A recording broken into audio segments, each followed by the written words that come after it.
নমস্কার সবাইকে।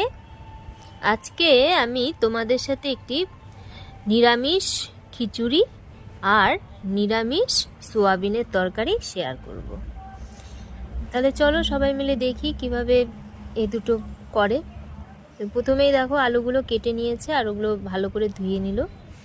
আর এটা আমাদের এখানে যে বাড়ির পুজো হয়েছিল, মানে শনি পুজো, সেটারই নিরামিষ খিচুড়ি আর তোমার তরকারি। এবার প্রথমে দেখো আলুগুলো তেলের মধ্যে ভেজে নিয়েছে একদম পুরো করে। আর এই যে তোমার আতপ চালের মধ্যে লঙ্কা, তেজপাতা সব দিয়ে দিচ্ছে। প্রথমে লঙ্কা দিল, তারপরে তেজপাতা দিল। আর খিচুড়িটা খেতে কিন্তু খুব সুন্দর হয়েছিল। এরপরে কিশমিশ দিয়ে দিল।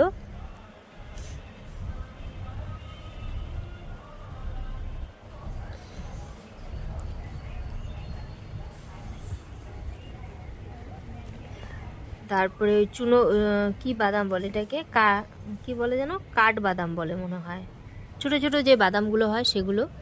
তারপরে এই হলুদ দিয়ে দিচ্ছে পরিমাণ মতো। তারপরে লঙ্কা গুঁড়ো,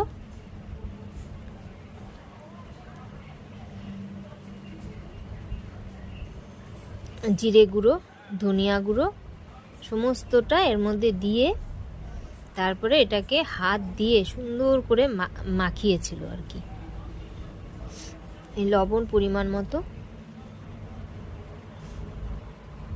চিনি। এরপরে দেখো কি সুন্দর করে মাখাচ্ছে। এইভাবে করে মাখিয়ে অনেকক্ষণ রেস্টে রেখে দিয়েছিল। এক একজন রাঁধুনি এক এক ধরনের করে রান্না করে নিরামিষটা। তো এই দাদার দেখলাম এইভাবে করে। অনেকে একবারে কড়াইয়ের মধ্যে ভাজে, কিন্তু এনাকে দেখলাম ভাজেনি, মানে আগে মাখিয়েছিল নিচে। তারপরে যে তেলের মধ্যে শুকনো লঙ্কা, আদা জিরা পেস্ট দিয়ে ভালো করে নাড়িয়ে নিল, এবং যে গোটা জিরে দিয়েছিল। এই যে আর তোমার যে মুগ ডালটা, কাঁচা মুগ ডাল, সেটা সিদ্ধ করে হাফ সিদ্ধ করেছিল, মানে হাফও না, হাফেরও কম সিদ্ধ করে রেখেছিল, ওটা দিয়ে দিল। তারপরে এই যে যে চালটা যে মেখে রেখেছিল সেই চালটা অ্যাড করে দিল, সম্পূর্ণ অ্যাড করে দিয়ে এখন এটাকে সুন্দর করে ওরা অনেকক্ষণ ধরে কষিয়ে নিল দাদাটা। তারপরে এই যে গরম জল করে রেখেছিল আলাদা, সেই গরম জলটা এটার মধ্যে দিয়ে দিল। দেওয়ার পরে আর এই যে খুন্তিটা দিয়ে বাবা প্রচুর খাটনি, অনবরত মানে নাড়ছিল ওরা। আর এই পিতলের হাঁড়ির মধ্যেই এই নিরামিষ ঠাকুরের ইয়েটা করে। তো এই আর একটা কড়াইয়ের মধ্যে দেখো এই পাশে তোমার তেল দিয়ে দিল, আর এই যে খিচুড়িটা সমানে নেড়ে যাচ্ছে। তো ওই নিরামিষ সোয়াবিনের তরকারির জন্য ওখানে দেখো গোটা গরম মশলা দিয়ে দিল, আর জিরা দিয়ে দিল।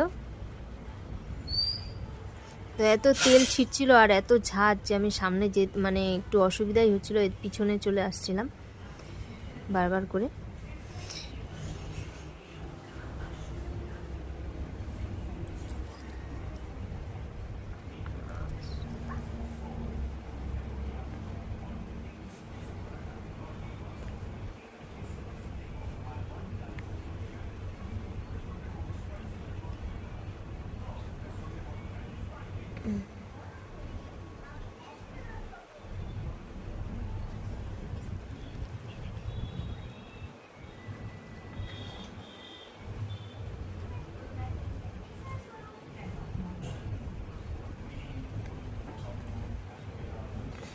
এই কড়াইয়ের মধ্যে তারপরে তোমার একটু জল মিক্সড করলো।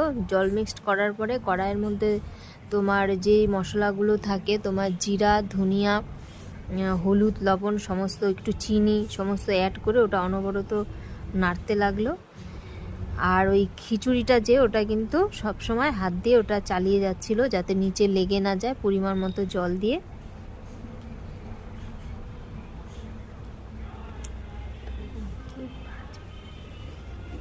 এখন ভিডিওটা যখন দেখছি আমি আর ভয়েস ওভার দিচ্ছি, তখন ভাবছি কিভাবে ভিডিও করছি, মানে এত ঝাঁজ আসছিল আর এত তাপ আসছিল ওখান থেকে।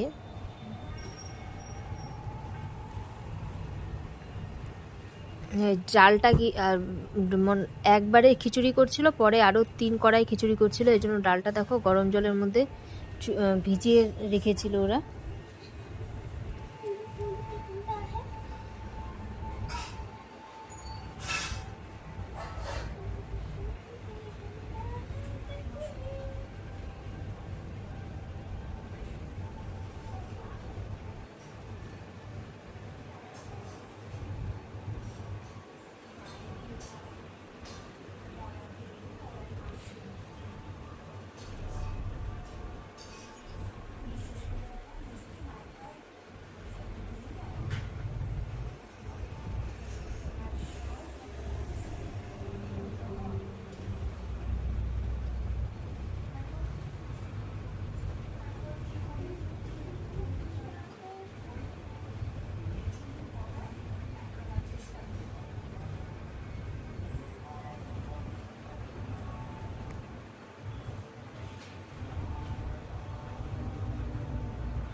নিরামিষ তরকারির মধ্যে গোটা গরম মশলা, তারপরে তোমার হলুদ, লবণ, চিনি সমস্ত কিছু দিয়ে ভালো করে কষাচ্ছিল।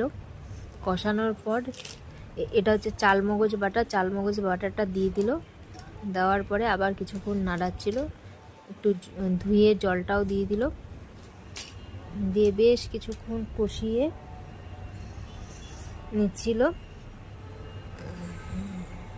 আর এই যে খিচুড়িটা তো অনবরত নেড়েই যাচ্ছিল।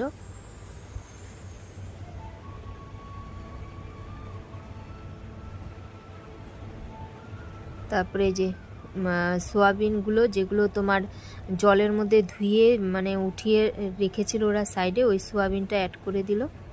অ্যাড করে দেওয়ার পরে সোয়াবিনটা পুরো কষাচ্ছে ওটার মধ্যে। আর এদিকে দেখো দাদাটা খিচুড়িটা সমানে নেড়ে যাচ্ছে। আর এখানে ও খিচুড়িটা কিন্তু পুরো সিদ্ধ করে না, এইভাবে নাড়িয়ে মানে তোমার 50%-এর উপর সিদ্ধ করে এই যে ঢেকে দিল। ঢেকে দেওয়ার পরে এর উপরে দেখলাম একটা বড় জলের মানে ওই যে গামলার ডালের যে গরম গামলাটা, যেটার মধ্যে ডাল ভিজিয়ে রেখেছিল, সেটা উপরে বসিয়ে দিল। ওইভাবেই বলে ভাপে এটা সিদ্ধ হবে, ঝরঝরা খিচুড়ি তো এভাবেই নাকি করতে হয়। আর এদিকে দেখো ওটা কষানোর পরে ভেজে রাখা সোয়াবিন আলুগুলো দিয়ে দিল কিছুটা, দিয়ে আবার কষানো শুরু করলো। এবার জল দিয়ে দিল, গরম জলটা অ্যাড করছিল এখানে। গরম জল দিয়ে দিল পরিমাণ মতো।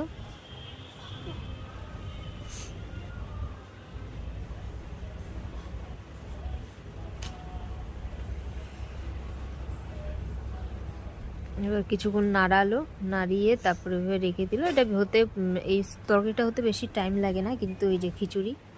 তারপরে আবার ওখান থেকে নামিয়ে এই যে আবার এটার মধ্যে আবার চাপা দিয়ে রাখলো। নিচে দেখো যাতে ভাপটা না বেরোতে পারে ওইভাবে রেখেছিল। আর এই যে রেডি হওয়ার পরে খিচুড়িটা এরকম, আর এই যে তরকারিটা। তো ভিডিওটা কেমন লাগলো তোমাদের অবশ্যই কমেন্ট করে জানাবে। সবাইকে অসংখ্য ধন্যবাদ।